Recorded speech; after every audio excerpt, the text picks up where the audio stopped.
Salut tout le monde. Eh bien, nous passons à notre première leçon d'analyse de la ficelle de Guy de Maupassant.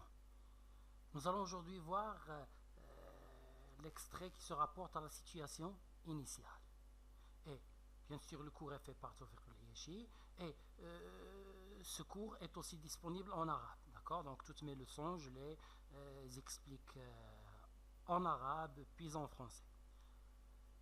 Bien sûr, en arabe pour les élèves en difficulté, en français pour les bons élèves. Mais ça ne dispense pas les bons élèves d'écouter la leçon en arabe. Ils peuvent bien l'écouter parce que je peux dire des choses dans la leçon d'arabe que je n'ai pas dites dans la leçon de français et vice-versa. Donc, si vous écoutez les deux versions, ce sera mieux, d'accord? Donc, si vous avez bien sûr du temps. Mais il faut prendre du temps parce que ça, ce sont des cours de formation. Donc, ce n'est pas quelque chose pour la distraction bien. Même si parfois on s'ennuie, même si parfois la leçon nous paraît un peu longue, mais il faut savoir que c'est une formation et que le propre de la formation est que parfois elle est ennuyeuse. D'accord? En général, il faut avoir... moi, j'essaie de vous présenter quelque chose de beau à voir, d'esthétique, d'accord? J'essaie d'expliquer d'une façon un peu relâchée, mais de temps à autre, il faut supporter un peu d'ennui pour pouvoir être formé. Donc, je passe maintenant... Nous avons la situation initiale. Nous allons insister sur la description péjorative. D'accord? On va comprendre ce que c'est qu'une description caricaturale. Donc, c'est l'élément le plus saignant, le plus voyant, le plus saillant, je m'excuse, et le plus voyant dans cette nouvelle. Mais d'autres éléments, par exemple la vraisemblance ou bien, donc je vais en parler un peu, mais j'en ai déjà parlé avec plus de détails dans Auchan, donc je ne vais pas commencer à me répéter chaque fois. Donc vous pouvez aussi voir mes analyses concernant Auchan. Bon, maintenant nous allons écouter. Quand, je m'excuse donc pour avoir le texte bien affiché, je suis obligé d'afficher cette icône-là. Alors écoutons. Guy de Maupassant, La ficelle. Sur toutes les routes autour de Goderville, les paysans et leurs femmes s'en venaient vers le bourg, car c'était jour de marché. Les mâles allaient à pas tranquilles, tout le corps en avant, à chaque mouvement de leurs longues jambes torses. Bien. Donc, à partir du début, nous commençons à ressentir cette description qui est un peu péjorative. Donc, les paysans venaient vers Goderville. Donc, je rappelle que les lieux sont en général des lieux réels, pas seulement réalistes. Et je rappelle la différence entre réaliste et réel. Réel, authentique, il s'est vraiment passé ou bien il existe vraiment dans la réalité. Donc, il est vrai. Réaliste, il est vraisemblable. Ça signifie quoi? Ça signifie qu'il n'est pas vrai, il n'est pas réel, il n'existe pas dans la réalité, mais il est une copie conforme à la réalité. D'accord? On calque la réalité. Par exemple, je veux parler, je ne sais pas, donc j'ai donné l'exemple de Casablanca en arabe, je répète cet exemple. Donc je veux parler, par exemple, je raconte une histoire qui s'est passée à Casablanca en 1980. Donc je choisis un vrai quartier de Casa. Donc dans une vraie province de Casa. Et j'essaie de... mes personnages doivent ressembler aux gens qui habitaient à Casa en 1980. Il doit parler comme eux. Chaque personnage doit parler comme eux. Il doit se comporter comme eux. D'accord? Il doit se vêtir comme eux, c'est-à-dire s'habiller comme eux. D'accord? Donc, c'est ça, vraisemblable. Il est imaginaire, mais il ressemble à la réalité. Donc, vrai, il est réel. Les lieux sont en général réels. Pourquoi? Pour donner plus l'impression de la réalité, d'accord, du réel. Donc, parce que l'auteur, qu'est-ce qu'il cherche à faire dans le réalisme? Il cherche à donner l'illusion que cette histoire est vraie et non pas seulement vraisemblable. Donc, les paysans s'en venaient vers Goderville. Donc, les mâles, est-ce qu'on dit un mâle pour un homme? Donc, normalement, on doit dire les hommes. Alors, lorsqu'on dit les mâles, on les compare à des animaux. D'accord? Donc, leur longue jambe, torse. Donc, je me suis arrêté là, mais déformé explique torse. Donc, torse. Donc, il y a des pieds qui sont torses de cette façon, ils forment un O. D'accord? C'est-à-dire, les genoux sont écartés. D'accord? Et il y a une autre difformité, il y a des genoux torses qui sont comme ça. Ils ressemblent à un X. J'exagère bien sûr, d'accord? Mais il y a des gens qui sont comme ça. D'accord? Bien. Alors, maintenant, cette difformité, on dit que ce sont des jambes torses. Il y a une maladie qui fait ça, qui s'appelle le rachitisme, une maladie des os. Mais ici, il va nous expliquer que ce n'est pas cette maladie. Donc, tout d'abord, le code des couleurs que vous avez ici. Donc, vous avez le vert, ce sont les indications sur le lieu. Le rouge, c'est le temps, la conjugaison des temps. Le jaune que vous avez là, ce sont les indicateurs chronologiques, les indicateurs temporels qui montrent le temps. Et ce qui est en bleu là, je vais y venir, ce sont les descriptions caricaturales. D'accord. Donc, alors, lisons cette partie, d'accord, ou bien faisons lire à la gentille dame qui est en train de le faire, d'accord, cette partie-là, et ensuite revenons à l'explication. Déformé par les rudes travaux, par la pesée sur la charrue qui fait en même temps monter l'épaule gauche et dévier la taille, par le fauchage des blés qui fait écarter les genoux pour prendre un aplomb solide, par toutes les besognes lentes et pénibles de la campagne. Bien.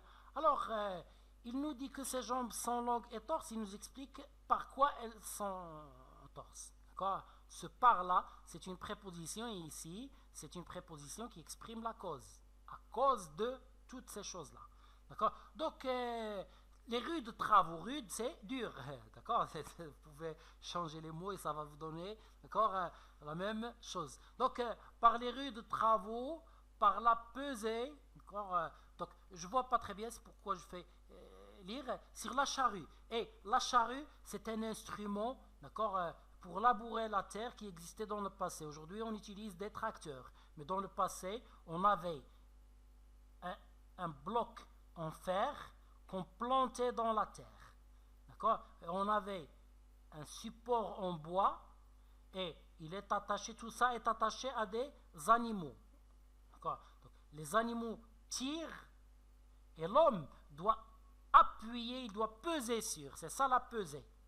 Peser sur, ou bien une pesée, c'est lorsqu'on appuie sur quelque chose. Donc, l'homme, le paysan, le cultivateur doit appuyer sur le support en bois. Pourquoi? Pour planter le soc de fer dans la terre et en étant tiré, ce soc, il laboure la terre. Donc, le paysan doit constamment appuyer sur le support en bois. S'il relâche, le soc se relève et il ne laboure pas la terre.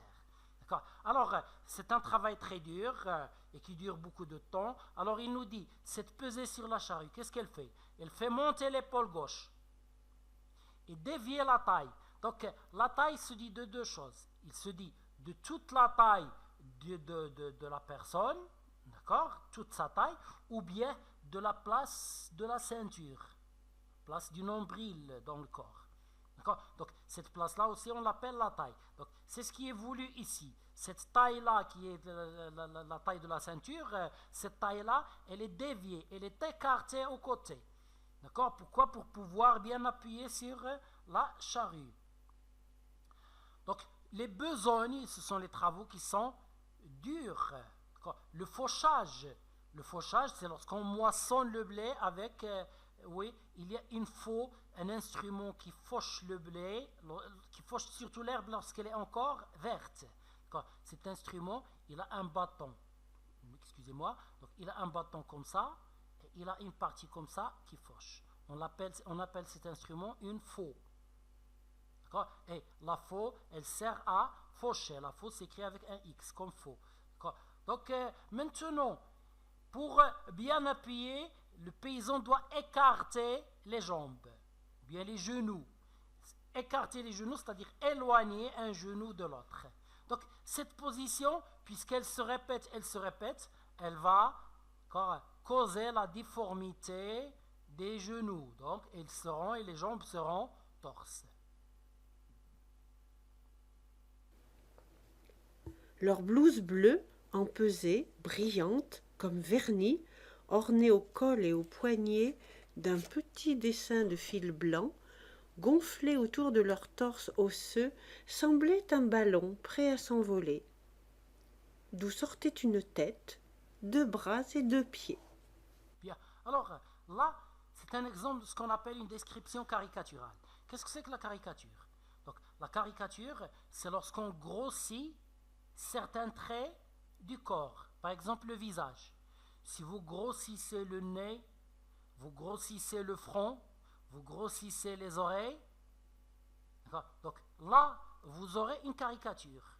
Pour le corps, si vous grossissez le buste, le torse, c'est-à-dire la poitrine et le ventre, et que vous rendez les pieds et les mains très minces, donc là, vous avez une caricature. La caricature dans l'écriture, c'est la même chose. Lorsque, avec son stylo, l'auteur grossit certains traits jusqu'à les rendre ridicules ou bien jusqu'à les rendre risibles, ou bien, d'accord, lorsqu'il fait ça, donc il est en train de réaliser ce qu'on appelle une description caricaturale. Donc regardez ici cette image que vous avez eue. Donc vous avez, ils sont habillés d'une blouse bleue. La blouse bleue est gonflée. D'accord, elle est comme un ballon, donc elle semblait un ballon. Donc ce ballon, qu'est-ce qu'il y a à l'intérieur? Il y a un torse osseux. Donc torse adjectif, ça veut dire déformé, et torse, le nom, le torse, c'est le buste de l'homme, c'est-à-dire la poitrine et le ventre. Donc un torse osseux. Vous voyez, chétif, un ballon très gonflé, un torse chétif. Et qu'est-ce qui sort de ce ballon? Une tête, 2 bras, 2 pieds. Et bien sûr, puisqu'on parle d'un torse osseux, ces organes aussi, ils seront osseux et minces. Alors, vous voyez cette image, un gros ballon, une petite tête mince qui sort, de petites mains et de petits pieds. C'est justement ça la caricature. Donc, on a déjà expliqué que pour la nouvelle réaliste, ou bien le réalisme en général, que ce soit dans une nouvelle, ou bien dans un roman, ou bien dans n'importe quel genre littéraire. Donc, si on a le réalisme, on a ce qu'on appelle une satire. Et la satire, ça s'écrit avec un i, une satire. Donc, et la satire, c'est une critique négative, ce qu'on appelle une critique péjorative ou bien défavorable. Donc, cette critique, elle vise à montrer, elle montre les torts d'une personne, les défauts d'une personne, mais ce n'est pas la personne qui est visée. Ce qui est visé, ce sont les torts de toute une classe sociale. Donc, et puisque la nouvelle réaliste, comme on l'a déjà expliqué, s'intéresse aux classes défavorisées, les classes pauvres, donc c'est pour montrer les défauts de ces classes, mais dans quelle visée? Dans la visée de montrer que ces classes souffrent d'injustice, qu'elles n'ont pas les circonstances favorables à un bon épanouissement d'une bonne humanité. Donc, parce que le réalisme, il a accompagné une époque où, dans les sciences naturelles, bien dans la philosophie et le reste, on a commencé à croire dur comme fer que c'est le milieu qui façonne la personne. Plus tard, on saura que c'est l'interaction entre la personne et le milieu dans lequel elle vit qu'est façonnée sa vraie personnalité. Donc, mais en ce moment-là, on croyait que l'homme est vraiment prédéterminé par le milieu dans lequel il est en train de vivre. Bon, je crois que c'est clair. Alors là, les écrivains, avec le réalisme, ils essaient de nous dire que les circonstances défavorables dans lesquelles vivent les paysans, par exemple, ou bien la classe des artisans, ou bien donc toute classe défavorisée. Donc ces circonstances, ils façonnent une personne qui a beaucoup de torts et beaucoup de côtés négatifs. Bon, maintenant, On fait lire notre gentille dame un peu. Les uns tiraient au bout d'une corde une vache, un veau, et leurs femmes, derrière l'animal, lui fouettaient les reins d'une branche encore garnie de feuilles pour hâter sa marche. Elles portaient au bras de larges paniers d'où sortaient des têtes de poulet par-ci, des têtes de canard par-là. Et elles marchaient d'un pas plus court et plus vif que leurs hommes, la taille sèche, droite et drapée dans un petit châle étriqué, épinglé sur leur poitrine plate, la tête enveloppée d'un linge blanc collé sur les cheveux et surmonté d'un bonnet. Puis un char-à-banc passait. Bien, alors passons maintenant à la description des femmes. Bon, alors qu'est-ce qu'on remarque? On remarque que ces femmes, tout d'abord, elles ont une taille droite. Et le propre de la femme, sèche et droite. Et le propre de la femme, c'est tout à fait le contraire de ces deux descriptions. La femme doit être fraîche et elle n'est pas droite. D'accord? Donc, si vous venez, si vous voulez dessiner une femme, vous allez trouver que la femme, que l'homme, si vous le dessinez, si vous dessinez le torse, le buste de l'homme, vous allez trouver que son dos est, donc, excusez-moi, je ne sais pas où il est, voilà, d'accord, vous allez trouver que il est comme ça, d'accord, il est à peu près droit jusqu'au pied. Donc pour la femme, elle est un peu concave là, d'accord.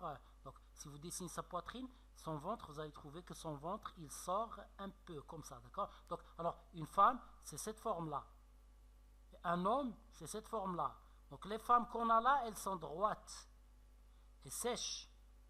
D'accord? Elles ont des poitrines plates.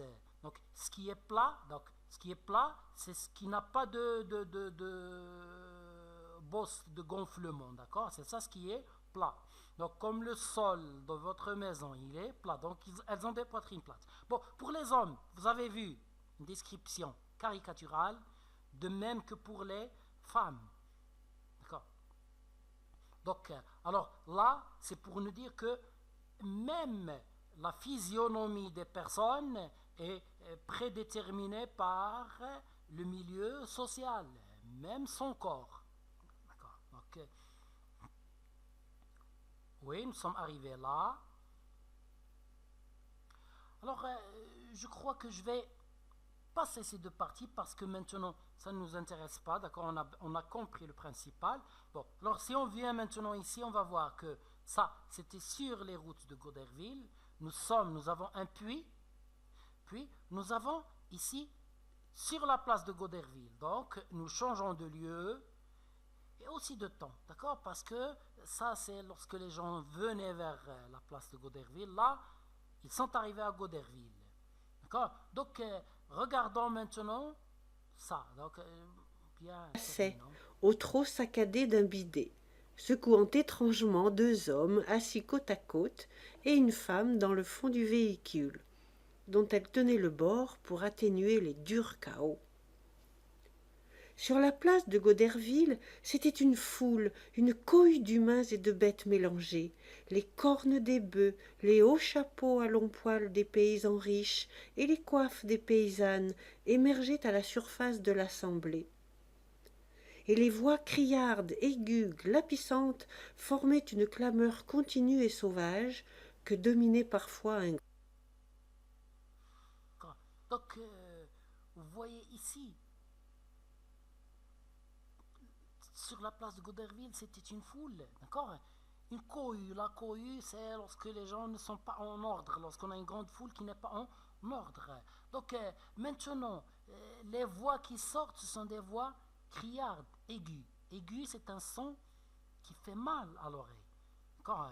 Donc, pour vous expliquer un peu, la voix des femmes est plus aiguë que celle des hommes. Alors lorsqu'une femme crie, elle arrive à faire entendre sa voix plus loin qu'un homme. Bon, maintenant, glapissante, le glapissement, c'est le cri du renard.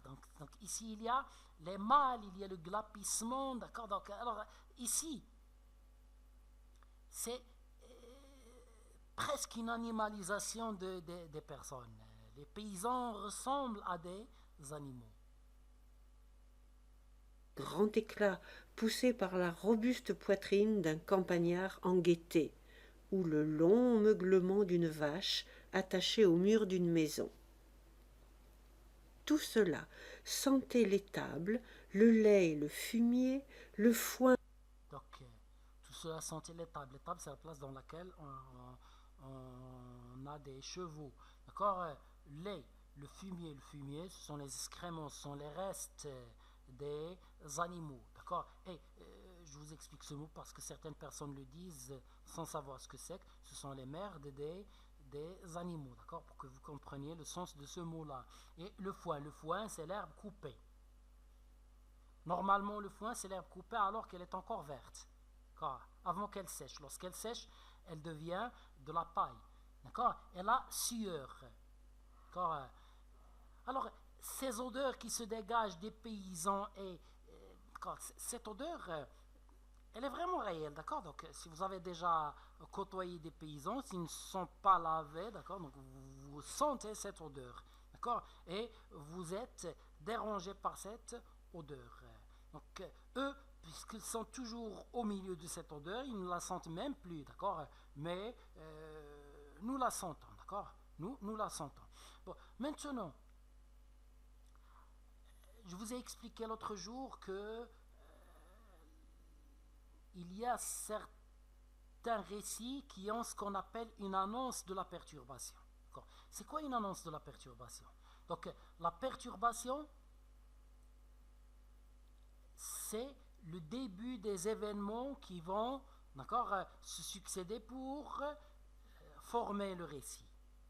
C'est l'avènement d'un problème. Il n'y avait pas de problème, il y avait la vie quotidienne des gens, la vie normale. Maintenant, avec l'événement perturbateur, il y a un problème. Bon, si nous en venons maintenant à notre nouvelle, nous allons trouver que toutes ces descriptions vont se vérifier pour l'événement qu'on va voir ici. Mais normalement, la péripétie est toujours l'événement perturbateur est toujours suivi de plusieurs péripéties, de plusieurs complications. Pour notre récit, nous avons ici un événement qui ressemble à la perturbation, mais après on a un retour à la situation initiale. On n'a pas les péripéties. D'accord. Alors, nous avons ici deux versions qui sont toutes les deux justes. Cet événement peut être considéré comme une perturbation. Donc, on peut dire que cet événement est l'événement perturbateur. Puisqu'on a déjà expliqué le résumé, cet événement, c'est la trouvaille de la ficelle. Et la perturbation, c'est l'annonce de la perte d'un portefeuille. Donc ici, Oshkorn va trouver une ficelle, et là, on a le crieur public va annoncer qu'un portefeuille a été perdu. Donc, si vous considérez que la trouvaille de la ficelle est l'événement perturbateur, donc la déclaration de la perte d'un portefeuille va être la première péripétie. Mais si vous considérez que c'est une annonce de la perturbation, ça veut dire quoi? Ça veut dire que c'est le début de la perturbation, mais ce début, il est à l'intérieur de la situation initiale. Donc, ce qu'on va voir ici, c'est une partie de la perturbation en vérité, même si elle est au milieu de la situation initiale. Donc, c'est ma conception, d'accord, je choisis de vous expliquer les choses comme ça, d'accord, mais si votre professeur vous dit que la trouvaille de cette ficelle est l'événement perturbateur, c'est aussi juste, d'accord. Alors, regardons ici ce petit passage de la perturbation, ou bien de l'annonce de la perturbation. Maître Hochecorne de Bréauté venait d'arriver à Goderville, et il se dirigeait vers la place, quand il aperçut par terre un petit bout de ficelle. Maître Hochecorne, économe en vrai Normand, pensa que tout était bon à ramasser qui peut servir.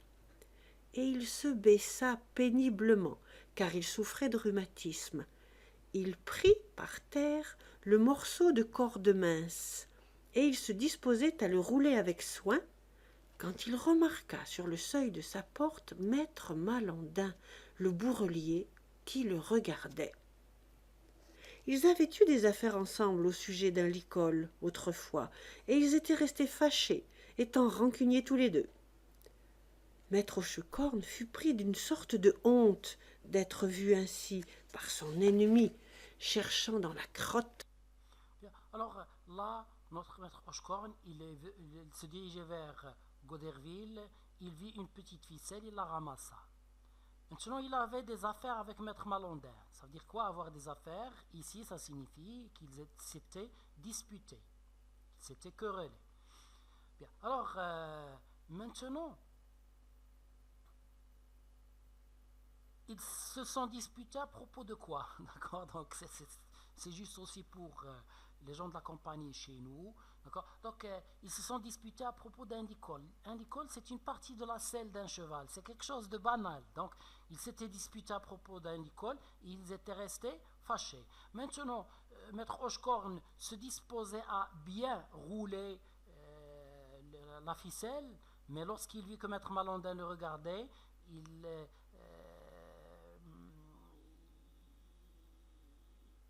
s'était senti honteux. Alors qu'est-ce qu'il a fait? Il a fait mine d'avoir trouvé quelque chose d'intéressant. D'accord? Bon. Maintenant, il l'a mis dans la poche de sa culotte, il a commencé à chercher comme s'il lui restait quelque chose à trouver. Regardez maintenant s'il vous plaît les temps. D'accord? Donc vous allez voir qu'on est passé au passé simple avec une succession d'événements. Et vous allez voir qu'on a un indicateur chronologique, quand. D'accord? Voilà, quand.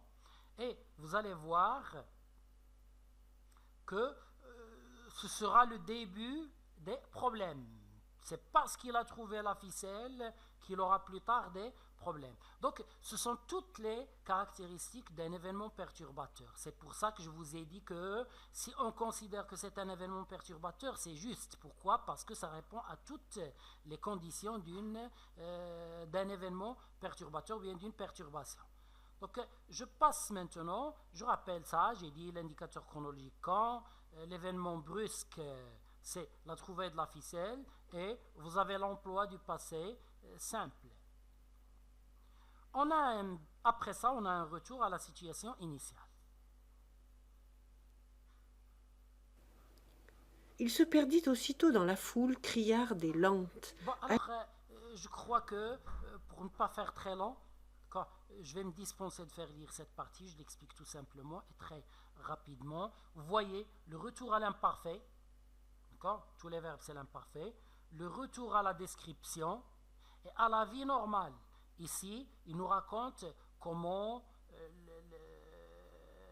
la vente et l'achat se fait dans la place de Goderville, bien dans le marché de Goderville. Il nous parle de ceux qui veulent acheter des vaches et il nous décrit de façon très réaliste comment ils font. Donc, ils viennent, ils tâtent, c'est-à-dire ils posent leurs mains sur les vaches, d'accord? Ils tâtent les vaches, ils s'en vont, s'en reviennent, ils sont perplexes, c'est-à-dire indécis, ne sachant plus que faire, d'accord? Et il nous dit, ils regardent le vendeur, ils cherchent dans le visage, dans la physionomie du vendeur, ils cherchent la ruse, et ils regardent la bête, ils cherchent dans la bête le défaut, d'accord? De peur d'être mis dedans, c'est-à-dire de se faire rouler. D'accord? Bien. Maintenant, les femmes aussi, lorsqu'elles vendent, il y a la discussion, le marchandage, la discussion du prix, et à la fin, elles se décident, elles vendent. Et à la fin, on a une description dans laquelle les personnes et les animaux sont tout à fait mis en correspondance, c'est-à-dire ils se ressemblent beaucoup. Donc, je crois qu'avec ça, notre leçon d'aujourd'hui est finie. Il ne me reste plus qu'à vous dire au revoir.